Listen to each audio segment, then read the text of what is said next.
Bismillah. Qala al-Imam al-Bukhari rahimahullahu ta'ala bab fi qawlihi ta'ala aw yalbisukum syi'an. Tidak. Maka kita masuk kepada tafsir di dalam ucapan Allah di dalam surat Al-An'am, yang mana tafsir dari ayat ini berhubungan dengan at-tamassuk bi sunnah wa bil Qur'an.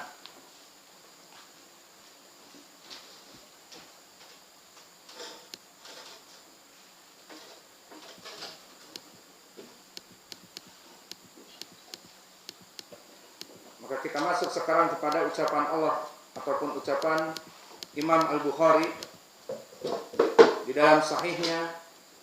Qala al-Imam Al-Bukhari rahimahullahu ta'ala haddatsana Ali bin Abdullah haddatsana Sufyan qala Amr sami'tu Jabir bin Abdullah radhiyallahu anhuma yaqul lamma nazala ala Rasulillah sallallahu alaihi wa ala alihi wasallam qul huwal qadiru ala an yab'atha alaikum adaban min fawqikum qala a'udzu biwajhik aw min tahti arjulikum qala a'udzu min wajhik falamma nazalat aw yalbisakum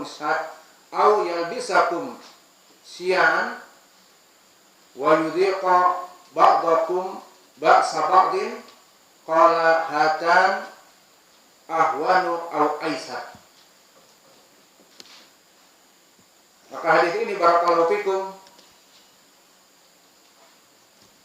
dikeluarkan oleh Imam Al-Bukhari dari gurunya Ali ibn Abdullah. Siapa? Ali ibn Abdullah ibn Ja'far Al-Madini Abul Hasan Al-Basri Al-Imam Sahibut Tasanif, dan dia dilaqabi dengan Hayatul Wadi, the rattlesnake, ular padang pasir.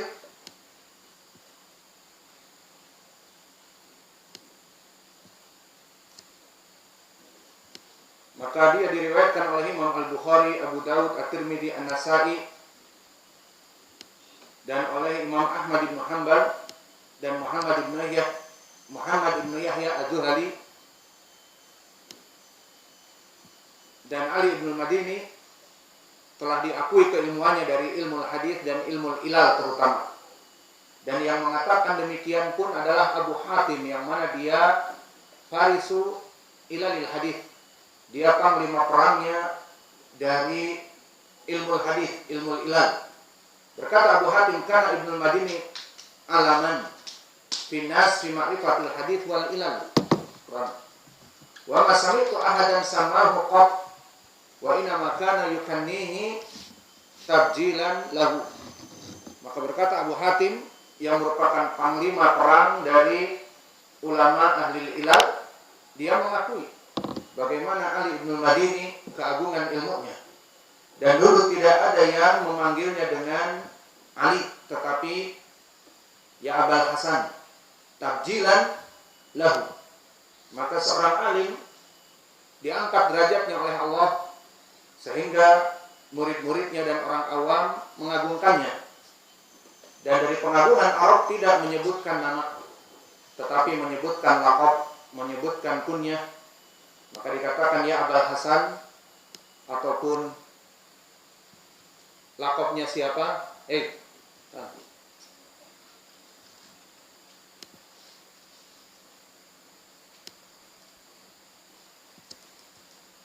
Dan disebutkan oleh Abdurrahman ibn Mahdi, Ali ibn Madini a'lamun nas bi hadis Rasulullah sallallahu alaihi wasallam, terutama dari jalan gurunya Sufyan ibn Uyainah. Dan antara dia dengan gurunya Sufyan ibn Uyainah, di antara keduanya saling mengambil ilmu. Maka berkata Imam Ibn Uyainah, laula Ali ibn Madini majalastu. Jika seandainya di majelis tidak ada Ali ibn Madini, maka aku tidak akan duduk. Karena pada hakikatnya Ali ibn Madini dia termasuk dari muridnya. dia di tabaqah di bawah dari Ibnu Uyainah. Ibnu Uyainah di tabaqah yang ke-8 dan Ali Ibnu Madini di tabaqah yang ke-9. Maka Ibnu Uyainah termasuk dari itba'ut tabi'in yang wusta dan Ali Ibnu Madini termasuk kepada itba'ut tabi'in sughra. Maka pada hakikatnya dia termasuk murid dari Ibnu Uyainah. Namun Ibnu Uyainah yang penuh tawadhu, dia tidak segan-segan duduk di majelis muridnya. Dan begitupun Ali Ibnu Madini, murid yang sangat cerdas cemerlang, maka dia pun duduk dengan gurunya Ibnu Uyainah, dan Ibnu Uyainah duduk dengannya, dia pun tidak sungkan-sungkan. Maka keagungan Sufyan Ibnu Uyainah dengan duduk bersama muridnya yang terpandai itu tidak mengurangi sedikit pun dari kemuliaannya. Maka kita menginginkan, saya pribadi dan para tulabul ilm di sini, agar bertawadhu kepada siapapun selama dia ustaz ahli sunnah, maka tawadhulah kepadanya. Jika bisa mengambil fawaid ataupun meminta dari pendapat dan opini tentang masalah dakwah, maka lebih baik. Dan dinasihatkan pula kepada kalian yang akan kelak berdakwah, jangan arogan, jangan sombong, takabur. Karena sombong dan takabur akan menyebabkan kepincangan-kepincangan di dalam dakwah itu sendiri dan juga pada diri dia sendiri. Dia akan mahrum dari ilmu karena tidak mau mengambil dari farinnya, ataupun dia akan mahrum dari berbagai akhlak-akhlak yang mulia karena dia sombong. Jika ada sedikit permasalahan, maka dia harus dianggap benar dan tidak mau dia turun untuk bertawadhu meskipun dia yang salah. Alhasil di sini Sufyan Ibnu Uyainah tidak malu untuk mengambil ilmu kepada Ali Ibnu Madini yang pada hakikatnya muridnya. Bahkan berkata Ibnu Uyainah, talumunani ala hubbi Ali Ibnu Madini, wallahi laqad kuntu ata'allam minhu akthar mimma yata'allam minni. Lihat bagaimana keagungan Sufyan Ibnu Uyainah. Apakah turun derajatnya? Tidak. Berkata, sebagian manusia mencela aku dikarenakan aku duduk dengan muridku Ali Ibnu Madini. Maka dia katakan, demi Allah, dia belajar denganku dan aku belajar dengannya, namun aku belajar kepada dia lebih banyak daripada dia mengambil ilmu daripadaku. Lihat, imam besar Sufyan Ibnu Uyainah. Maka di sini Imam Al-Bukhari mengambil periwayatan Ali Ibnu Madini dari Ibnu Uyainah adalah sebaik-baik dari murid mengambil kepada guru. Sehingga disebutkan bahwa dia sangat kuat periwayatannya Ali Ibnu Madini dari gurunya Ibnu Uyainah. Maka Imam Al-Bukhari pun di sini mengambil dari periwayatan Ali Ibnu Madini dari gurunya yang paling kuat, yakni Ibnu Uyainah. Seperti ucapan Ibnu Mahdi bahwa Ali Ibnu Madini sangat kuat sekali periwayatannya dari Nabi, terutama jika meriwayatkan dari Sufyan Ibnu Uyainah. Dan disebutkan di dalam matan, di dalam sanad, haddatsana Sufyan qala Amr sami'tu Jabir bin Abdullah. Maka siapa Sufyan di sini? Dialah Sufyan Ibnu Uyainah Al-Hilali Abu Muhammad Al-Kufi summa Al-Makki. Maka dia asalnya dari Kufah, kemudian dia duduk di Makkah. Maka di zamannya Makkah dikuasai oleh ahli sunnah dan dipimpin ilmu hadis oleh Sufyan Ibnu Uyainah. Dan di Madinah pada saat itu, di tabaqah yang di atasnya sedikit, tabaqah yang ke-7, Imam Malik di Madinah.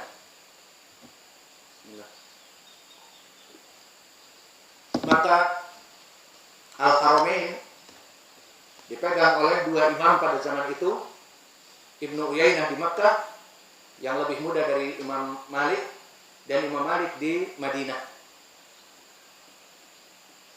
Adapun Sufyan ibn Uyainah ma'ruf dia imam hujjah, thiqatun hafidh, faqih.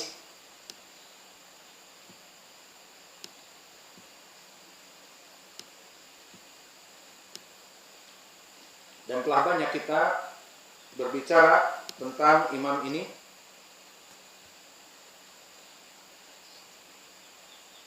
Yang mana dari kelebihan beliau, di sini beliau di tabaqah yang ke-8. Namun beliau karena dari kecil menuntut ilmu, talabul hadis, bahwa hadatsun bal gulam walaqiyal kibar wa hamila anhum ilman jamman wa aqana wajudan wa jama' wa sanafa wa rahal. Maka menuntut ilmu semenjak kecil sehingga dia bertemu sanad-sanadnya dengan ulama-ulama kibar. Maka di sini dia meriwayatkan dari Amr ibnu Dinar yang merupakan periwayatannya sangat banyak dari dia. Dan siapa Amr ibnu Dinar nanti akan kita bahas. Dia adalah tabi'i shagir. Dia dengan Qatadah dan dengan Ibnu Sirin satu kurun, satu tabaqah. Tabaqah yang keempat. Terbayang tabaqah yang ke-8 dari sigar ataupun dari itba'ut tabi'in yang wusta belajar kepada tabi'in yang shagir. Maka disebutkan oleh Yahya ibnu Ma'in dia athbatun nas fi Amr ibn Dinar. Maka lihat bagaimana Imam Al-Bukhari mengambil sanad yang sangat kuat. Dia meriwayatkan dari Ali ibn Madini, gurunya yang paling kuat. Dan Ali ibn Madini meriwayatkan dari Sufyan ibn Uyainah dari gurunya yang paling kuat. Dan Sufyan ibn Uyainah meriwayatkan dari Amr ibn Dinar, kata Yahya ibn Ma'in, huwa athbatun nas fi Amr bin Dinar. Bahwa Sufyan ibn Uyainah dari murid terkuatnya dari Amr ibn Dinar. Sehingga silsilah dari sanad Imam Al-Bukhari pertama sangat kuat dari segi pengambilan ittisal sanad mereka, karena mengambil dari guru yang paling banyak diriwayatkan dan diambil dari murid-murid yang paling banyak mengambil dari gurunya. Dan selain itu sanadnya pun ali, hanya 4 sanad bertemu kepada Nabi.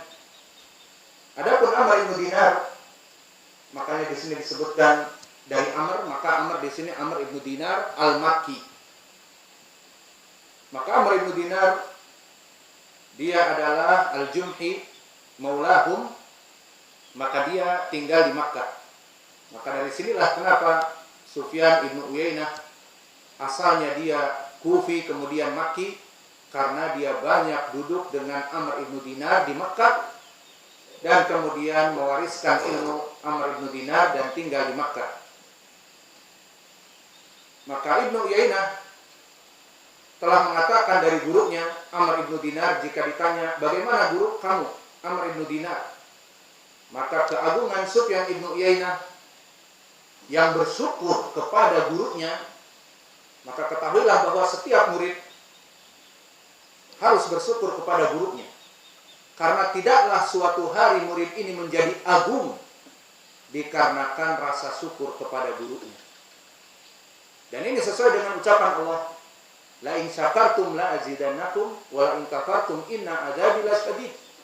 Maka jika seorang bersyukur kepada gurunya, yang mana jika gurunya ini tidak mendidik dia dengan penuh keikhlasan dan ilmu, maka tidak akan jadilah dia menjadi penuntut ilmu.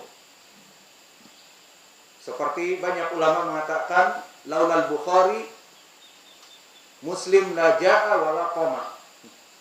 Jika seandainya tidak ada Bukhari, maknanya jika Bukhari tidak membimbing Imam Muslim, maka Muslim itu tidak akan ada di dunia ini. Dan ini menandakan bahwa Imam Muslim murid dari Imam Al-Bukhari, dan Muslim bersyukur banyak kepada gurunya Imam Al-Bukhari. Maka Allah pun angkat derajatnya. Maka di sini Sufyan ibn Uyainah bersyukur dari istidlal di dalam ayat Al-Quran dan juga di hadis diriwayatkan oleh Abu Hurairah di Sunan Abi Daud yang sahih, disahihkan Syekh Kamil Muqbil di Al-Jami' Sahih dan As-Sahihul Musnad. Berkata Rasulullah sallallahu alaihi wasallam,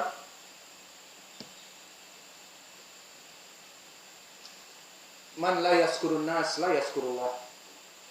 Barang siapa yang tidak mensyukuri manusia yang memberikan kepadanya ilmu dan bimbingan dan hidayah, maka dia tidak bersyukur kepada Allah. Man la yaskurun nas la yaskurullah. Tidak ada yang bersyukur kepada manusia menandakan dia tidak bersyukur kepada Allah. Jadi ingin bersyukur kepada Allah seperti ayat tadi, la in syakartum la azidannakum. Jika kalian bersyukur kepadaku, aku akan menambah kenikmatan.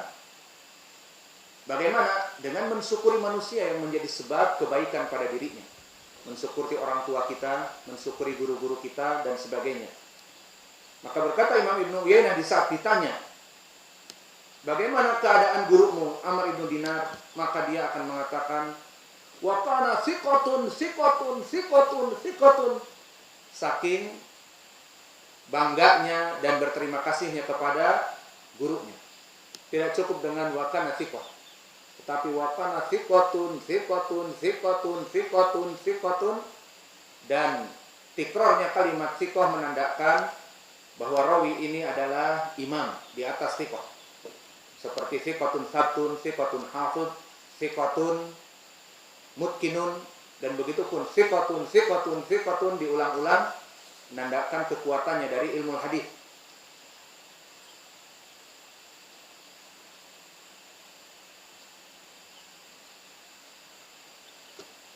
Dan berkata Sufyan ibn Uyainah, hadis asma'uhu min Amr ahabbu ilayya min isrin min ghairihi. Maka periwayatan hadis dari Amr ibn Dinar, kata Sufyan ibn Uyainah, itu lebih aku cintai daripada aku meriwayatkan dari hadis-hadis selain Amr ibn Dinar. Maka selain dari Amr ibn Dinar di zamannya, dari ulama ahlu sunnah dan muhadithin banyak. Ibnu Sirin, juga Mujahid, juga Qatadah ibn Di'amah, dan yang lainnya. Maka kata Sufyan ibn Uyainah, aku lebih senang, mencintai daripada 20 selain Amr ibn Dinar yang meriwayatkan hadis. Maka inilah kecintaan Amr ibn Dinar dari ilmu gurunya. Dan disebutkan juga dari Sufyan ibn Uyainah, karena Amr ibn Dinar a'lam ahli Makkah, bahwa Amr ibn Dinar dulu dia orang yang paling kuat ilmunya di negeri Makkah. Maka diambillah ilmunya oleh Sufyan ibn Uyainah yang asalnya dari Kufah, kemudian tinggal di sana. Dan berkata Ibnu Uyainah dari gurunya, di saat Amr ibn Dinar sakit, fa'adahu Zuhri. Maka Imam Zuhri pun satu angkatan, satu tabaqah, Imam Az-Zuhri menziarahinya. Falamma qala Az-Zuhri qala ma ra'aitu shaykhan anas lil hadis al-jayyid min hadha syekh. Maka Imam Az-Zuhri di saat menziarahi dari sakitnya Amr bin Dinar dan dia keluar, dia katakan kepada manusia, aku tidak pernah melihat manusia dari para ulama yang sangat baik sekali hadisnya, hafalannya sangat kuat. Berkata Imam Ahmad bin Hanbal, dulu Syu'bah tidak pernah mendahulukan dari muhaditsin kecuali Amr ibn Dinar. Sehingga Imam Syu'bah mendahulukan Amr ibn Dinar dalam permasalahan hukum dan permasalahan periwayatan hadis. Dan berkata Syu'bah, wa kana Amr ibn Dinar maula walakin Allah syarafahu bil ilm.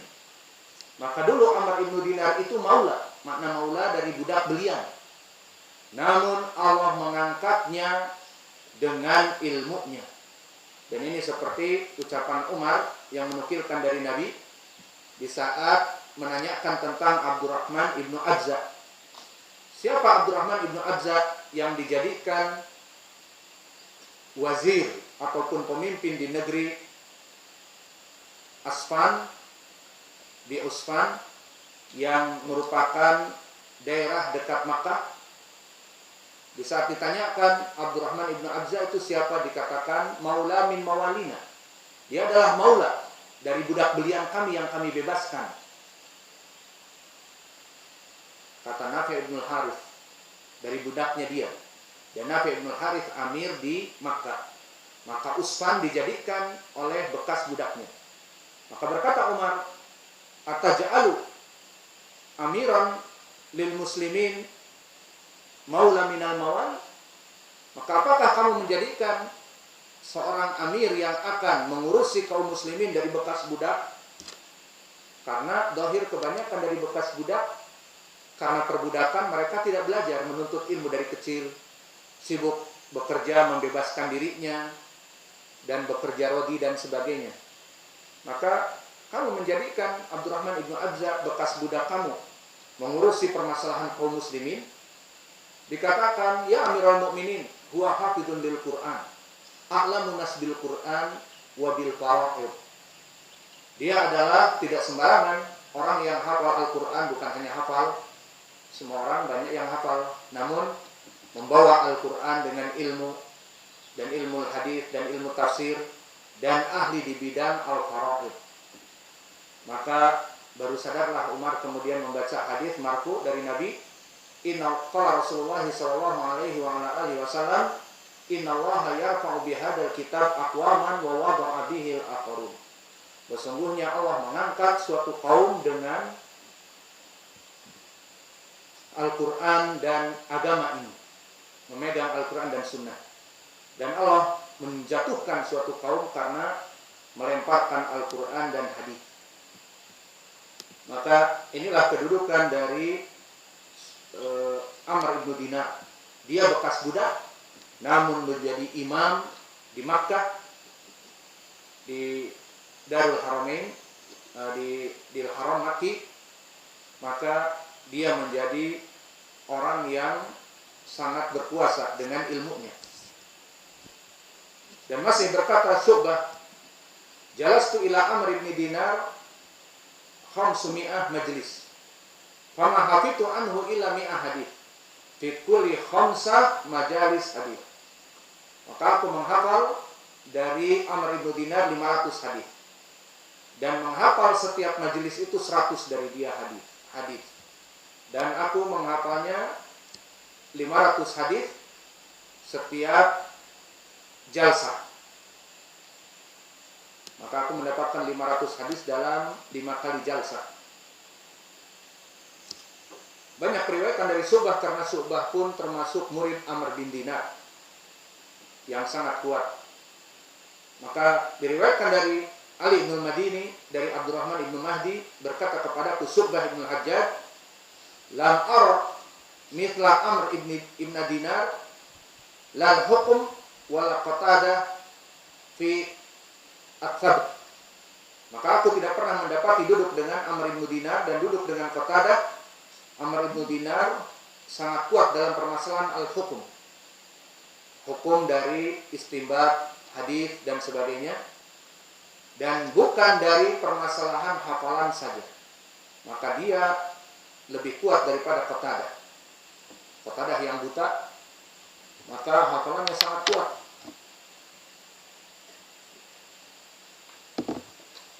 Namun Amr ibn Dinar pun tidak tertandingi. Dan berkata Nu'aim ibn Hamad, aku mendengar Ibnu Uyainah menjelaskan tentang Ibnu Abi Najih, maka indana ahadun afqah wala a'lam min Amr ibn Dinar.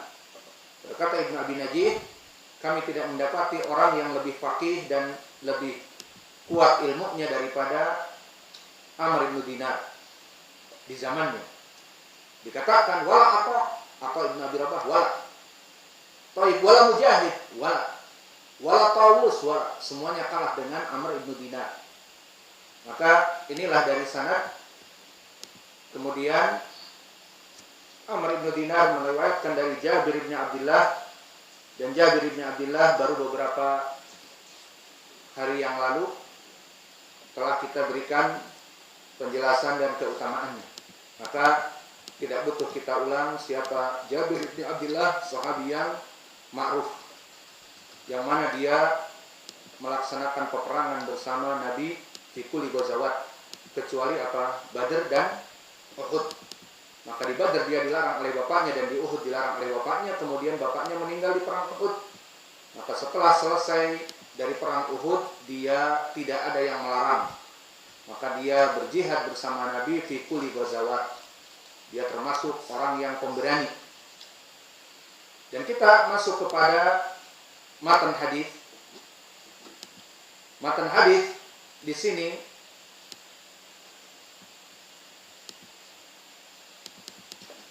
kembali kepada tafsir dari ayat, yang mana ayat ini di dalam surat Al-An'am, qul huwal qadiru ala an yab'atha 'alaikum 'adzaban min fawqikum aw min tahti arjulikum aw yalbisakum syi'an wa yudhiqa ba'dakum ba'sa ba'din. Maka makna dari ayat ini, sebelum kita masuk kepada hadis, di dalam ayat ini Allah menjelaskan bahwa Allah itu mampu bagi kaum-kaum yang tidak berpegang teguh kepada Al-Quran dan Sunnah untuk diberikan adab. Allah mampu ala an yab'atha 'alaikum adaban min fawqikum, ditafsirkan oleh banyak mufassirin dari Mujahid dan yang lainnya. Min fawqikum adalah dari arah atas. Seperti apa? Angin tofan dan guntur, dan bahkan adab seperti adab kepada kaum Lut yang mana dihujani batu-batu, maka itu adab dari atas dan dihujani dengan hujan yang besar sehingga terjadi banjir bandang, dan angin taufan itu dari atas. Dan ini sesuai dengan makna dari lughah Arabiyah min fawqikum, yakni dari atas kalian. Au min tahti arjulikum. Adapun dari tahti arjul seperti earthquake, apa earthquake? Zilzal, zalazil, bumi bergoncang, ataupun bisa jadi gunung meletus, atau bisa jadi apa? Tanah yang amblas seperti Qarun, di mana yukhsafu alaihil ard, di mana tanah itu masuk ke dalam menenggelamkannya. Maka ini makna dari min tahti arjulikum. Dan ini sesuai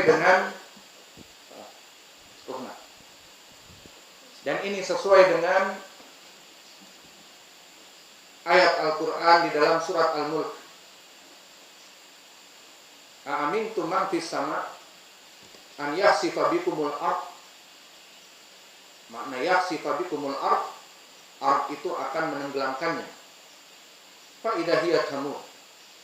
Am amintum man fis sama an yursila alaikum hasiba. Makna hasiba, angin taufan yang ada di atas mereka.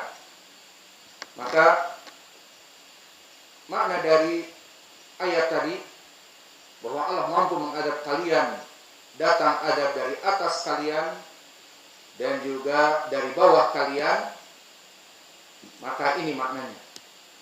Au yalbisakum syi'an wa yudhiqa ba'dakum ba'sa ba'din. Ini ditafsirkan oleh Imam Ibnu Abbas. Kita sangat senang kalau datang tafsir Ibnu Abbas, namun kebanyakan tafsirnya dhaif. Maka dilihat jika banyak dari jalannya bisa naik kepada derajat yang hasan paling sedikit ataupun sahih li ghairi. Maka telah datang jalan dari Imam At-Tabari dari riwayat silsilah Al-Aufiyin dari Thariq Muhammad bin Sa'ad haddatsani abi haddatsani ammi haddatsani abi an abihi an Ibnu Abbas.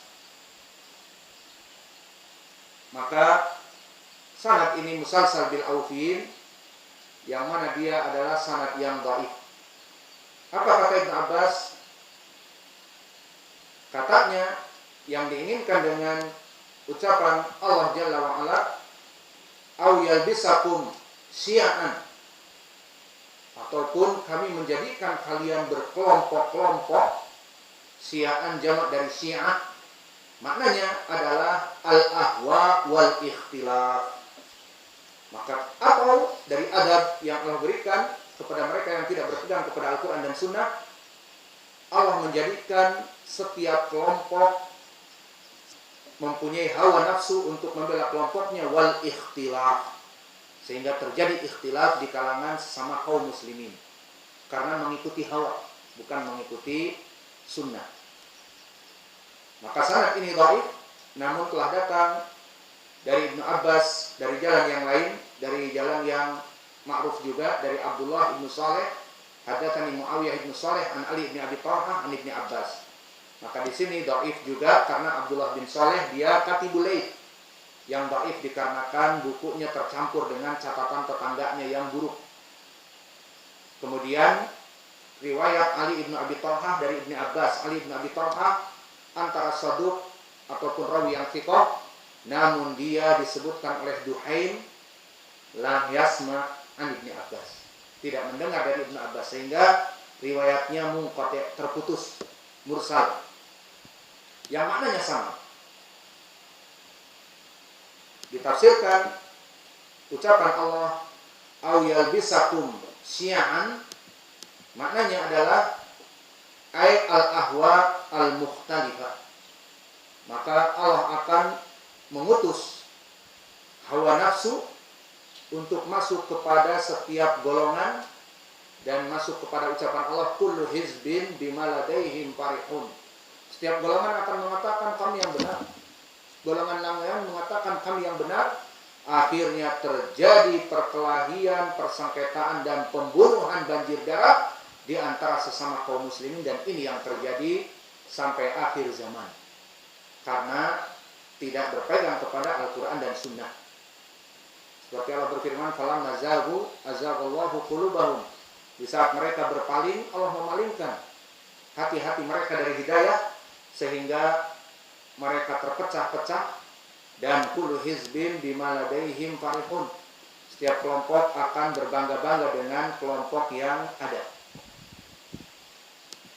Ini makna dari ayat kami jelaskan agar setelah kita masuk kepada matnul hadis menjadi jelas. Maka kembali kepada matn. Berkata Jabir bin Abdullah, "Lamma nazala ala Rasulillah sallallahu alaihi wasallam qul huwal qadiru ala an yab'atha 'alaikum adaban min fawqikum qala a'udzu biwajhik." Ya Allah, aku berlindung dengan wajahmu. Au min tahti arjulikum qala a'udzu biwajhik, dan juga dari arah bawah, maka aku berlindung kepada Allah dari wajahmu. Au yalbisakum syi'an wa yudhiqa ba'dakum ba'sa ba'din, makna yudhiqa ba'dakum ba'sa ba'din adalah di antara kalian saling bermusuhan dan menumpahkan darah. Apa yang dikatakan oleh Nabi dari adab yang ketiga ini? Qala hatani ahwan au aisar. Maka yang dua tadi itu lebih mudah dan lebih gampang daripada Allah menurunkan adab ikhtilaf di kalangan kaum muslimin. Maka di zaman terdahulu, jika mereka menyelisihi Nabi dan mereka kemudian kufur dan musyrik, maka Allah hancurkan seperti umat-umat terdahulu. Namun di zaman Nabi tidak akan, atau Allah tidak akan menghancurkan suatu kaum selama wa anta fihim. Maka Allahu yu'adzibahum wa anta fihim. Maka tidaklah Allah mengadab kalian semua kaum muslimin selama masih ada Nabi. Dan ini janji Allah, sehingga kaum muslimin akan tetap eksis ada. Namun terpecah belah. Dan ini perbuatan dari syaitan, dari plan B-nya iblis. Seperti hadis yang terdahulu di khutbah Jumat dari Imam Ahmad. Berkata Rasulullah sallallahu alaihi wasallam, yang mana Nabi Muhammad SAW bersabda, Innallaha qad ya'isa, inna syaitana fadia isa an yu'bada, di riwayat fi jaziratul Arab, di riwayat disebutkan an yu'bada al-musallun walakin at-tahris bainakum. Tetapi syaitan yang putus asa ini di dalam plan E untuk disembah, putus asa untuk orang-orang yang melaksanakan sholat, yang tauhid, susah kembali untuk kembali menyembah syaitan. Namun apa, untuk orang-orang ahlu tauhid, kaum muslimin terutama, maknanya dengan at-tahris bainakum. Dan itu yang terjadi sekarang. Dengan tahris bainakum, di antara mereka terjadi fitnah, terjadi pemahaman yang salah, dan bahkan pemahaman yang salah atas sunnah-sunnah Nabi, sehingga banyak kebid'ahan dan ahwa, dan kelompok ahlul bid'ah membela hawa nafsunya, sehingga terjadilah perbedaan pemahaman Al-Quran dan Sunnah, dan terjadi kebid'ahan, baik kebid'ahan yang belum mencapai kekufuran dan kesyirikan, ataupun bahkan kebid'ahan yang sudah mencapai kesyirikan dan kekufuran. Akhirnya kullu hizbin bima ladaihim farihun. Maka setelah banyak perkelompok-kelompok, golongan-golongan mengajak kepada ajaran mereka, Allah turunkan ayat-ayat yang banyak, wa'tasimu bihablillahi jami'an wa la tafarraqu. Berpegang teguhlah hanya kepada satu jamaah yang benar dan jangan berpecah belah. Dan juga Allah berfirman, wa anna hadza sirati mustaqiman fattabi'uh wa la tattabi'us subul. Maka ikutilah ahlu sunnah jalan yang benar, salafi, dan jangan mengikuti jalan-jalan yang lain. Dan Allah berfirman, wa may yushaqiqir rasul min ba'di ma tabayyana lahu huda wa yattabi' ghayra sabilil mu'minin nuwallihi ma tawalla wa nuslihi jahannam wa sa'at masira. Maka barang siapa yang tidak mengikuti Nabi dan mengikuti kelompok selain dari kelompok kaum muslimin ahlu sunnah salafiyah, nuwallihi ma tawalla wa nuslihi jahannam wa sa'at masira. Maka kami akan memalingkan mereka dari jalan yang hak ini. Dan Allah berfirman, falamma zagu azaghallahu qulubahum. Di saat mereka berpaling dari sunnah, maka kami palingkan hati-hati mereka. Maka inilah kenapa Nabi mengatakan hatani ahwan au aisar. Karena fitnah dari turunnya hawa nafsu, al-ahwa wal ikhtilaf, itu adalah perkara yang membuat sangat fitnah. Sama-sama muslim saling membunuh. Dan ini yang diinginkan, ditafsirkan oleh para ulama, wa yudhiqu ba'dakum ba'sa ba'din. Akan terjadi di antara mereka saling berbunuhan dengan sesama kaum muslimin. Maka ini makna dari hadis yang kami sebutkan tadi dari tafsir ayat. Hadis ini diriwayatkan oleh Imam Al-Bukhari saja, tidak diriwayatkan oleh Imam Muslim. Namun Imam Al-Bukhari telah mengulangnya di berbagai bab, seperti tentunya bab tafsir surat Al-An'am dan yang lainnya. Maka datang dari sanad selain sanad yang kita baca tadi. Siapa yang hafal sanad yang kita baca tadi? An Ali bin Madini an Sufyan ibni Man, Sufyan ibni Uyainah an Amr ibni Dinar an Jabir ibni Abdullah. Sekarang diriwayatkan oleh Imam Al-Bukhari dari jalan Abu Nu'man haddatsana Hamad ibn Zaid an Amr ibni Dinar an Jabir. Berarti madar sanadnya siapa? Amr ibn Dinar. Wa diriwayatkan juga sanad yang lain, haddatsana Qutaibah ibn Sa'id haddatsana Hamad ibn Zaid an Amr ibn Dinar an Jabir. Madarnya siapa? Hamad ibn Zaid. Berarti jalan di riwayat Imam Al-Bukhari dari Ali ibn Madini, dari Sufyan ibn Uyainah, dari Amr ibn Dinar, dan juga datang dari Abu Nu'man dan Qutaibah dari Hamad ibn Zaid dari Amr ibn Dinar, tanpa jalan Sufyan ibn Uyainah. Maka ini sanad Imam Al-Bukhari kepada Jabir ibn Abdullah dalam permasalahan hadis ini. Kemudian di sini ada faedah dari segi ilmi tauhid, terutama tauhid al-asma wa sifat. Di saat Nabi menyebutkan, di saat dibacakan oleh Nabi ayat, maka di saat disebutkan min fawqikum a'udhu biwajhik, atau min tahti arjulikum a'udhu min wajhik, a'udhu biwajhik. Maka maknanya di sini a'udhu, aku berlindung, biman, Billah, tidak. Biwajhik, dengan wajahmu. Maka apa maknanya di sini? Pertama, di dalam hadis ini a'udzu biwajhik, isbat sifat wajah untuk Allah. Hendak ya Hudzaifah, Allah mempunyai wajah. Wajahnya seperti siapa? Seperti Abu Bakar, Kamal Arab, ataupun wajahnya seperti orang Cina, Genghis Khan. Maka kita menetapkan wajah meskipun kita tidak tahu. Terus wajahnya kayak siapa? Ahsan. Allah di Al-Quran menyebutkan laisa kamitslihi syai' wa huwas samiul basir. Maka Allah tidak sama dengan makhluknya. Jadi menetapkan, iya menetapkan, karena Allah menetapkan sifat wajah. Mana pendalilan sifat wajah? Banyak. Namun penetapan wajahnya tidak seperti wajah-wajah manusia dari kalangan manapun. Maka pendalilan Allah menetapkan baginya sifat wajah pertama di dalam ayat Al-Quran yang banyak. Dan sebelum itu, sifat wajah adalah sifat dzatiyah. Apa makna sifat dzatiyah? Biar bisa terus. Bismillah.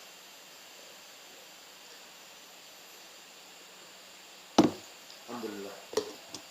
Mahwa sifat dzatiyah? Sifat dzatiyah adalah sifat yang tidak pernah absen dari Allah. Dia akan terus-menerus bersamanya. Ini sifat dzatiyah. Maka al-wajh, wajah Allah itu sifat yang terus-menerus bersama Allah. Memang ada sifat yang bukan dzatiyah. Jawabnya sifat fi'liyah. Seperti apa? Turun Allah dari langit. Maka dikatakan sifat fi'liyah. Karena apa? Karena perbuatan tersebut diisbatkan oleh Allah, namun pada waktu tertentu. Mana dalilnya? Di hadis misalnya muttafaqun alaih dari Abi Hurairah, innallaha yanzilu fi kulli lailah ila sama'i dunya. Kemudian kapan selesainya? Idza bazaqatil fajr, maka Allah kembali. Berarti tahu sekarang turunnya kapan? Thuluth al-akhir minal lail. Sekarang turun apa tidak? Ba'da zuhur? Tidak. Kita tetapkan seperti itu. Jangan bingung. Dari adillah kita tetapkan. Jangan berbicara tentang Allah apa yang tidak diketahui. Enggak. Kamu mengetahui dari adillah. Kapan Allah turun? Fi thuluthil lail al-akhir. Jadi mulai dari jam 3, jam 2.30, jam 2, tergantung dari waktu fajarnya kapan. Maka ini sifat fi'liyah. Sifat dzatiyah, sifat yang terus-menerus seperti wajah. Dan yang lainnya dari Sami wal Basir. Maka Allah mempunyai wajah terus-menerus. Pendalilannya di dalam Al-Quran banyak. Seperti diantaranya di surat apa? Wa yabqa wajhu rabbika dzul jalali wal ikram. Surat Ar-Rahman. Maka hanya tersisa wajah Allah, wajah Rabb kamu yang dzul jalali wal ikram. Maka wajah Allah itu tidak akan pernah hilang. Meskipun seluruh isi langit dan bumi hancur, wa yabqa wajhu rabbika. Ini pendalilan hanya tersisa wajah Allah. Penetapan wajah untuk Allah. Dan di dalam surat Al-Qasas Allah berfirman, kullu syai'in halikun illa wajhahu. Kullu syai'in, kalimat kullu yufidul umum. Seluruh, semua, segala sesuatu, halikun, dalam keadaan hancur, mati, illa wajhahu, kecuali wajahnya. Dan juga di dalam ayat-ayat yang lain di Al-Baqarah, wa ma tunfiquna illa ibtigha'a wajhillah. Ibtigha'a wajhillah. Tidaklah kalian menginfakkan harta-harta kalian kecuali ibtigha'a, makna ibtigha' dari keinginan. Yang mana keinginannya untuk apa? Wajhillah, untuk mendapatkan wajah Allah. Dan di dalam surat Ar-Ra'd, waladina sabaru ibtigha'a wajhi rabbihim. Ibtigha'a wajhi rabbihim. Maka wajah diidhafahkan kepada lafzul jalalah Allah atau kepada rabbihim atau rabbika, wa yabqa wajhu rabbika, maka semuanya kembali dhamirnya kepada Allah. Ini pendalilan di Al-Quran dan di hadis pun banyak, di antaranya hadis yang muttafaqun alaih dari Sa'ad ibn Abi Waqqas. Berkata Rasulullah SAW di saat menziarahi Sa'ad ibn Abi Waqqas yang sakit, "Fata'mal amalan tabtaghi bihi wajh Allah." Maka amalkanlah amalan-amalan yang tabtaghi bihi, kamu dengan amalan itu mengharapkan wajh Allah, mengharapkan wajah Allah. Illa izdatta bihi darajah wa rif'ah, kecuali kamu akan ditinggikan derajat dan rif'ah, menjadi orang yang jaya raya di muka bumi ini dan derajatnya luhur. Maka ini dari permasalahan ucapan Nabi kita tadi, a'udzu biwajhik, penetapan sifat wajah untuk Allah, tetapi tidak seperti makhluknya. Dan permasalahan yang terakhir, bolehnya isti'adah dengan sifatillah. Kalau tadi antum mengetahui bahwa wajah itu sifat Allah, terus bagaimana Nabi mengatakan a'udzu biwajhik, aku berlindung dari wajahmu? Maka di sini pendalilan bolehnya kita beristiadah tidak mesti dengan Allah a'udzu billah, tetapi dengan sifat Allah, karena sifat Allah yang mulia kembali kepada Allah Jalla wa'ala. Maka mana pendalilan bolehnya? Pendalilan bolehnya seperti hadis yang banyak. Di antaranya hadis ini a'udzu biwajhik, dan juga hadis yang diriwayatkan oleh Imam Muslim dari Sa'ad bin Abi Waqqas, aku mendengar dari Khawlah ibnata Hakim, dari Khawlata ibnata Hakim, yang mana dia berkata, aku mendengar Nabi Muhammad SAW bersabda, man nazala manzilan summa qala a'udzu bi kalimatillah at-tammati min syarri ma khalaq, a'udzu bi kalimatillah tamma min syarri ma khalaq, aku berlindung dengan kalimat Allah yang sempurna. Maknanya kalimat-kalimat Allah dari sifat-sifat kalam Allah yang sempurna. Dari apa? Min syarri ma khalaq, dari keburukan makhluk-makhluknya. Maka dikatakan lam yadurhu syai'un hatta yartahil min manzilihi dzalik. Jika seorang turun, kalau zaman dulu tidak ada hotel di mana-mana, jika safar misalnya dari Madinah ke Makkah, akan melewati gunung pasir dan batu-batu yang terjal dan gunung-gunung dan gurun, maka di saat harus istirahat untuk rehat atau tidur malam, maka membaca hadis ini, qul a'udzu bikalimatillahi tammah min syarri ma khalaq, maka tidak akan pernah mendapatkan keburukan seperti keburukan dari penghuni yang ada di situ, baik penghuni yang kesat mata seperti jin ataupun setan di wadi tersebut, di lembah tersebut, ataupun dari penghuni-penghuni yang buas, binatang buas, ataupun rattlesnake snake dan sebagainya. Dan sesuai dengan lafaz ini juga diriwayatkan oleh Imam Al-Bukhari dari Ibnu Abbas. Kalau tadi Muslim dari siapa? Khawlah ibnata Hakim. Dan sekarang dari Imam Al-Bukhari dari Ibnu Abbas, bahwa Nabi Muhammad SAW di saat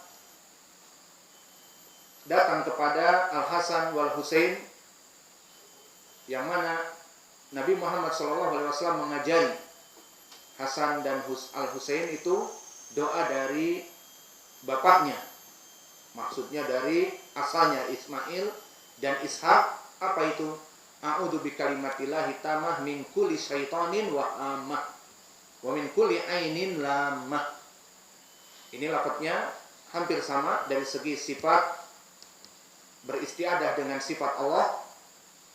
Namun kalau tadi dari makhluk-makhluk min syarri ma khalaq, di sini min kulli syaitanin wa hamah, dari syaitan dan sifatnya yang buruk, dan dari ainin lamah, dan dari perbuatan ain dari orang-orang yang hasad, karena dari syaitan juga. Maka dilindungi dengan membaca doa ini, a'udzu bikalimatit tammati min syarri ma khalaq, a'udzu bikalimatit tammah, a'udzu bikalimatillahi tammah min kulli syaitanin wa hamah. wa min ainin lamah. Itu juga pendalilan dari kita beristi'adzah dengan sifatillah. Maka mungkin ini yang bisa kita berikan. Wa naktafi ila huna wa jazakumullahu khairan wa barakallahu fi ilmikum. Dan hadisnya hadis yang pendek, dihafal semuanya.